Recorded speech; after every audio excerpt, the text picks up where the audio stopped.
Between Strangers, a poem written by Yi captures the feeling of yearning to form a bond with another person. Her poem is one of self-restraint and deep longing, where she imagines the potential of a budding relationship. However, she refrains from sparking the connection because of memories from her past. She utilizes diction, figurative language, syntax, and detail to allow her poem to be heavily impactful on its listeners, urging them to consider with her what may happen if the distance between strangers was closed. Despite harsh backlash from conservative critics of her time for her subject matter, Yi remained steadfast in her voice and continued to write poetry, challenging societal boundaries. Her poem not only reflects intense personal emotions, but confronts social norms with topics considered scandalous.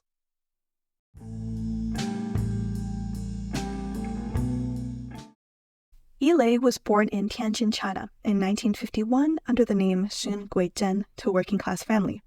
In her childhood, she spent a lot of time with her uncle, who was infatuated with poetry, thus sparking her fascination with art. In the mid-1980s, she was enrolled as a student in Peking University, where she would earn a bachelor's in Chinese literature. During this time, in 1986, she'd publish her poem A Single Woman's Bedroom, and this was met with outrage from conservative critics due to her unapologetic depiction of her body, sexual liberation, and criticism of men trying to pursue her.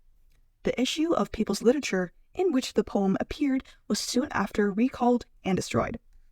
To put into perspective of how societal expectations were, cohabitation between opposite genders before marriage was a punishable crime. And in 1984, a film star was sentenced to 4 years in prison after having consensual sex with 2 women being charged with hooliganism, which was anything that deviated from sexual norms. She spoke out against societal standards in a state-sponsored Young Writers' Conference around this time, saying, "As an unmarried woman in her 30s, there must be many things that are deemed illegal or amoral in my conduct, all because I'm a healthy woman." Further along the road in 1992, she moved to Moscow, Russia, in pursuit of an untethered life away from the censorship of the Chinese government and continued writing poetry. She returned back to Tianjin in 2002, where around 2014 she moved further north to Songzhuang, which is known as China's most famous artist community. There, she settled into a 2,000 square foot studio, often hosting gatherings where she would cook food and recite poetry with her guests. Her studio became known as a haven for struggling artists who knew she would be there to support them in times of need.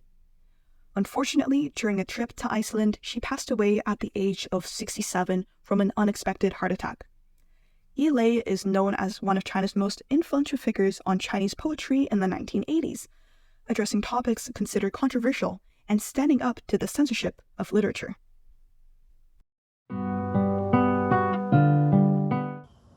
Stranger, who can measure the distance between us? Distance is the rumor of a never-before-seen sea. Distance is the width of a layer of dust. Maybe we need only strike a match for my world to flicker in your sky. Visible finally, and eye to eye. Reachable finally, the border between us. What if we touched? What then? Would something in us hum an old familiar song? Maybe then our feet would wear a path back and forth between our lives, like houses in neighboring lots. Would you give me what I lack? Your winter coat, your favorite battered pot? Logic warns, unlikely. History tells me to guard my distance when I pass you on the street, and I obey.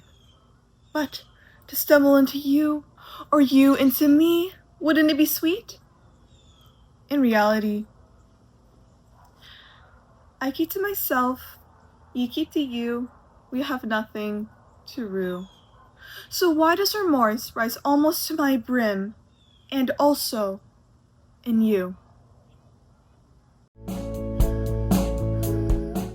The emotional vulnerability of the poem is what really struck me, along with personal connection to the author's experience expressed through the writing.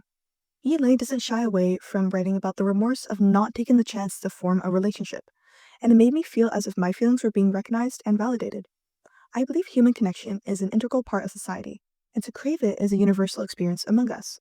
Yi mainly writes about seeking romantic connection in this poem, which I find to be simply a beautiful thing to write about. Talking about intimacy, especially as a woman during Yi time, was something considered unacceptable, and I admire her bravery in writing this poem, as she constantly faced censorship from the government, backlash, and harsh criticism. The title of the poem is Between Strangers. The word between signifies that the two people have something private together. But there's a contradiction with the familiarity of the word between and the unfamiliarity with the word strangers. And this really raises the question of what is the relationship between the two? Hypothetical language is used across the poem, like when she says maybe in line 4, what if and what then in line 8, and wouldn't it in line 17. This language is actually ironic, as the poet talks about desiring closeness with the stranger, yet creating a sense of distance through these hypotheticals. She explores what could be with these questions without risking the rejection or heartbreak that could happen if she chose to interact with a stranger.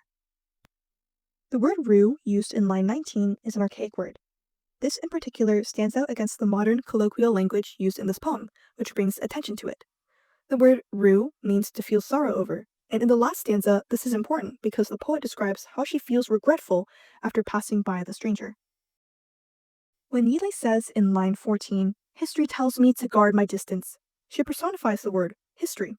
The use of personification in this line gives a glimpse into what was experienced by the author, and brings about questions of what happened in her past to make her feel so reluctant to interact with the stranger. A metaphor appears in line 5, saying that maybe we need only strike a match for my world to flicker in your sky. The use of this metaphor is to describe that only a small action is needed for the two to close the emotional space between them.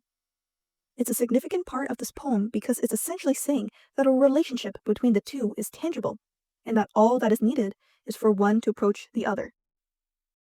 Interrogative sentences are seen throughout the poem, with many being rhetorical questions, like when she asks, would something in us hum an old familiar song in line 9, and so why does remorse rise almost to my brim, and also in you, in line 19 to 20.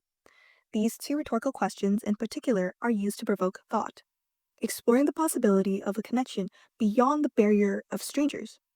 Rather than seeking answers, these questions invite the listener to ponder with the poet on the potential for intimacy. The majority of this poem so far has been comprised of cumulative sentences, the most common one English speakers use in everyday language. However, in line 16, the sentence structure changes using a periodic sentence. This stresses the importance of this line, which is a contemplation of if she and the stranger were to meet, something sweet would arise. Between lines 17 and 18, there's an intentional gap in the writing of the poem, a caesura. The gap signifies the change between the fantasies of the poet versus the action taking place in reality, and emphasizes it. The pause here allows listeners to reflect on the blooming imagination of the author and the short-lived moment where the two pass by each other, and the regret felt by the poet when they don't interact. In line 11, she intentionally uses the word houses, because home is something people find solace in, as well as something they find dear and familiar. This reflects back to the poet's thoughts that if she and the stranger formed a relationship, they could find solace in each other, just like a home. The entirety of the poem focuses on the desire to form a connection with a stranger. However, it doesn't mention any physical traits or personality traits of the stranger she speaks about, rather mainly contemplating what they could form as two people. This is done to keep attention on the emotions being felt in the poem by the poet, instead of who the stranger is. Yi Lei was born in a time where in China, topics on intimacy were socially unacceptable. Despite this, she continued to write about it, defying cultural norms and taking a stand against governmental censorship. Her poem, Between Strangers, is a portrayal about the profound longing for human connection. The poem contains diction, figurative language, syntax, and detail to draw in listeners to question with her on the possibility of forming a connection between strangers. She writes about the overwhelming desire to connect with a stranger she passes by on the street, exploring the fleeting possibility of the two developing a relationship. Within her mind, she envisions a familiarity she could develop with them, if only one of them had the courage to approach the other. However, she ultimately decides to give up the potential of love due to her past experiences, but not without lamenting her chance to create something with someone.